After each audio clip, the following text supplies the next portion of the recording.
Our final example is example 3.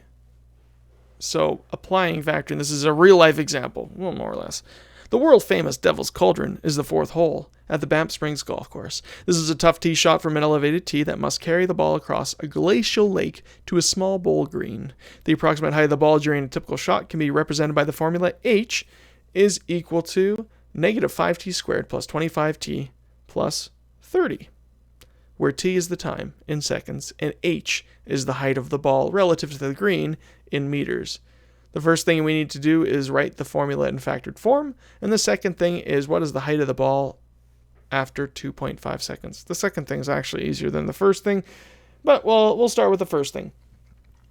So the first thing that I need to do is rewrite it just so that everyone is able to see it once again. So h is equal to negative 5t squared plus 25t plus 30. I want to look for my greatest common factor and take it out. So my greatest common factor here is going to be 5, but I'm actually going to take out the negative as well, so negative 5. So this is the same as negative 5 times negative 5t squared divided by negative 5 is giving me t squared. And then we have plus, actually I'm going to not put the plus. So we have 25t divided by negative 5. That gives me negative 5t.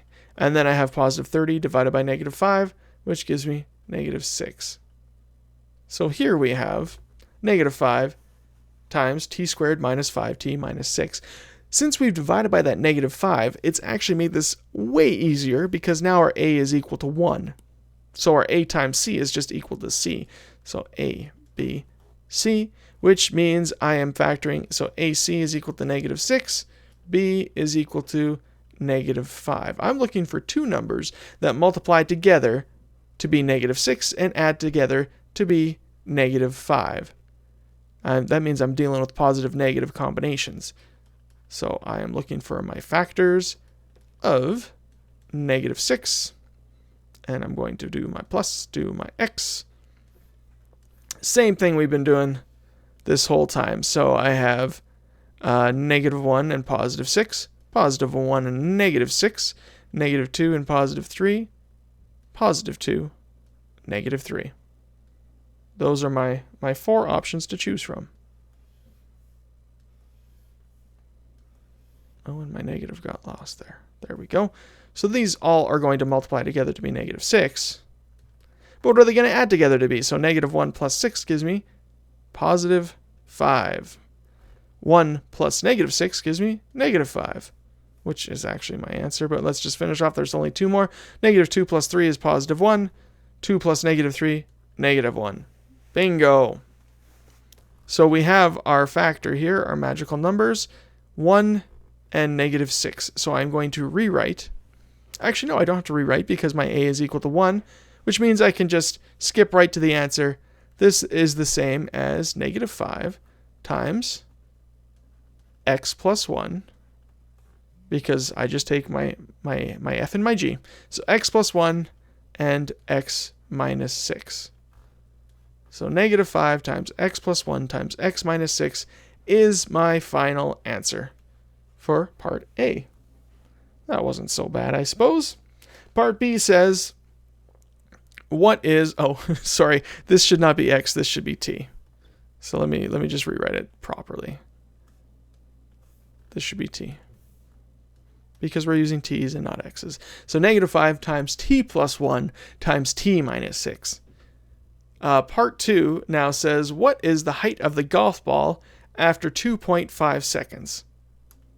Well, let's clear up this mess here, this work here, and use our formula now to solve it. At 2.5 seconds, that means t is equal to 2.5 seconds. So h is equal to negative 5 times 2.5 plus 1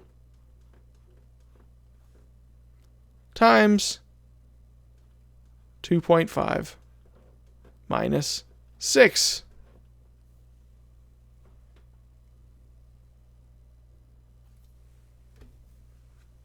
Well, that lets us know, if you put in your calculator, Or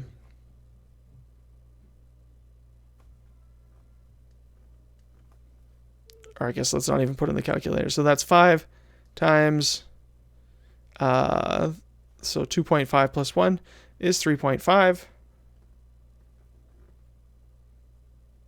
And then 2.5 minus 6 is negative 3.5. So it's negative 5 times positive 3.5 times negative 3.5, which is equal to, in your calculator now, 61.25 meters.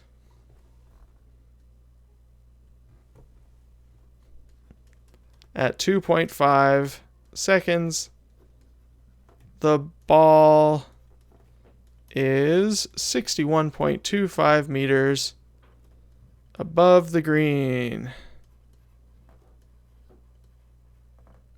And that's the answer. And honestly, with this part, I said it was easier. And the reason that it's easier is that we didn't have to use our factored equation. We could have just gone back to our original equation.